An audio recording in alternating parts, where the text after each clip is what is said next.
Hi friends, അസ്സലാമു അലൈക്കും. Welcome back to my channel. അപ്പോൾ ഇന്ന് ഞാൻ കുക്കിംഗ് വീഡിയോ അല്ല ചെയ്യുന്നത്, എല്ലാവർക്കും യൂസ്ഫുൾ ആയിട്ടുള്ള ഒരു വീഡിയോ ആണിത്. എന്തായാലും കുറച്ച് പേർക്കെങ്കിലും ഇതുപോലത്തെ ഒരു ബുദ്ധിമുട്ടുണ്ടായിരിക്കുക. എൻ്റെ ഈ സ്റ്റൗവിന് ഒരു 7-8 വർഷത്തെ പഴക്കമുണ്ട്. അപ്പോൾ അത് വാങ്ങിച്ചിട്ട് പിറ്റത്തെ ആഴ്ച ആകുമ്പോഴേക്ക് തന്നെ ഒരു ബർണറിൻ്റെ ഫ്ലെയിം ചെറുതായി. പിന്നെ ബാക്കി 2 എണ്ണം വെച്ചാണ് ഞാൻ ഉപയോഗിച്ചിരുന്നത്. ഓക്കെ, പിന്നെ ഇത് കൊണ്ടുപോകേണ്ട ഷോപ്പിലേക്ക് കൊണ്ടുപോകേണ്ട മടിക്ക് അങ്ങനെ തന്നെ ഉപയോഗിച്ചിരുന്നു. പിന്നെ കുറച്ച് കഴിഞ്ഞപ്പോഴേക്ക് 2 ബർണറും ഫ്ലെയിം ചെറുതായി. അപ്പോഴാണ് ഞാൻ യൂട്യൂബിൽ ഇങ്ങനെ നോക്കിയപ്പോൾ ഇങ്ങനെ ഈ ഒരു ട്രിക്ക് കണ്ട്.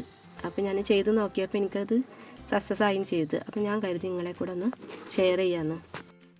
അപ്പോൾ ഇത് ക്ലീൻ ചെയ്യാൻ വേണ്ടിയിട്ട് നമുക്ക് ഇതുപോലത്തെ ഒരു ഇലക്ട്രിക് വയർ എടുക്കുക. അതിൻ്റെ കുറച്ച് ഭാഗം ഒന്ന് കട്ട് ചെയ്തിട്ട് ഇതുപോലെ എടുക്കുക. അതിലത്തെ ഒരു ഇഴ മാത്രം എടുത്തിട്ടാണ് ഇതിൻ്റെ ഉള്ളിലേക്ക് നമ്മൾ ഇട്ടിട്ട് ക്ലീൻ ചെയ്യുന്നത്. അത്രേ ഉള്ളൂ ഹോള് വലിപ്പം. ഇനി ആദ്യം നമുക്ക് ഇത് കമിഴ്ത്തിയിടണം. അപ്പോൾ അതിന് വേണ്ടിയിട്ട് ഇതിൻ്റെ മീതുള്ള ബർണറും ബാക്കിയുള്ളതൊക്കെ ഒന്ന് ഇത് മാറ്റി വെക്കാം.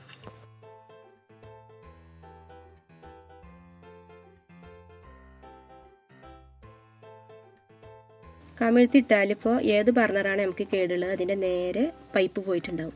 ആ പൈപ്പിൻ്റെ ഉള്ളിലേക്കായിട്ട് വളരെ ചെറിയൊരു ഹോളാണ്, നമുക്ക് ടോർച്ച് അടിച്ചിട്ട് അത് കാണാൻ കഴിയുള്ളൂ. അതിലിങ്ങനെ ഇതുപോലെ ഒരു ഇഴ കമ്പി എടുത്തിട്ട് ഇങ്ങനെ കുത്തി കൊടുക്കുക. അതൊരു 4-5 പ്രാവശ്യം കുത്തി കൊടുക്കുമ്പോൾ അതൊന്ന് എടുത്തിട്ട് അതിമങ്ങനെ ഓയിൽ പോലെ കാണാം. അതൊന്ന് ക്ലീൻ ചെയ്തിട്ട് പിന്നെ വീണ്ടും ചെയ്യുക. അങ്ങനെ ഒരു 5-6 മിനിറ്റ് ഇതിങ്ങനെ ചെയ്ത് നോക്കുക. അപ്പോൾ ഇതുപോലത്തെ ഒക്കെ ചെറിയ കേടാണെങ്കിൽ നമ്മൾ ആദ്യം തന്നെ ഒന്ന് ഇങ്ങനെ ചെയ്ത് നോക്കുക. ശരിയായിട്ടില്ലെങ്കിൽ മാത്രം ഇത് നമ്മൾ ഷോപ്പിലേക്ക് കൊണ്ടുപോകേണ്ട ആവശ്യമുള്ളൂ. പിന്നെ ഈ സ്റ്റൗവിനെ കുറിച്ച് പറയുകയാണെങ്കിൽ ഇത് വാങ്ങിച്ചപ്പോഴേ ഫ്ലെയിം ചെറുതായിരുന്നു. അപ്പോൾ ഇനി ഈ ഒരു കമ്പനി മാത്രമാണെന്ന് എനിക്ക് അറിഞ്ഞൂടാ. അതഞ്ഞി എല്ലാ ഗ്ലാസിൻ്റെതും ഇങ്ങനെയാണെന്നൊന്നും അറിയില്ല കേട്ടോ. സ്റ്റീലിൻ്റെ സ്റ്റവാണ് നല്ലതെന്നാണ് എനിക്ക് തോന്നിയിട്ടുള്ളത് എൻ്റെ ഒരു അനുഭവത്തിൽ.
ഇപ്പോൾ ഇത് ക്ലീൻ ചെയ്തിട്ടുണ്ട്. ഇനി നമുക്കിത് ഫ്ലെയിം നന്നായിട്ട് കത്തുന്നുണ്ടെന്ന് നോക്കാം.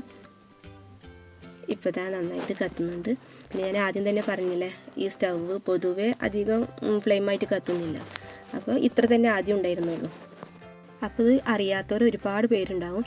അപ്പോൾ നിങ്ങൾക്കിത് ഈ വീഡിയോ യൂസ്ഫുൾ ആണെന്ന് തോന്നിയാൽ ഇത് മറ്റുള്ളവർക്ക് വേണ്ടിയിട്ടൊന്ന് പരമാവധി ഷെയർ ചെയ്ത് കൊടുക്കുക. പിന്നെ ലൈക്ക് ചെയ്യാനും സബ്സ്ക്രൈബ് ചെയ്യാനൊന്നും മറക്കണ്ട. ഇൻഷാ അല്ലാഹ് ഇനി നെക്സ്റ്റ് വീഡിയോയിൽ കാണാം.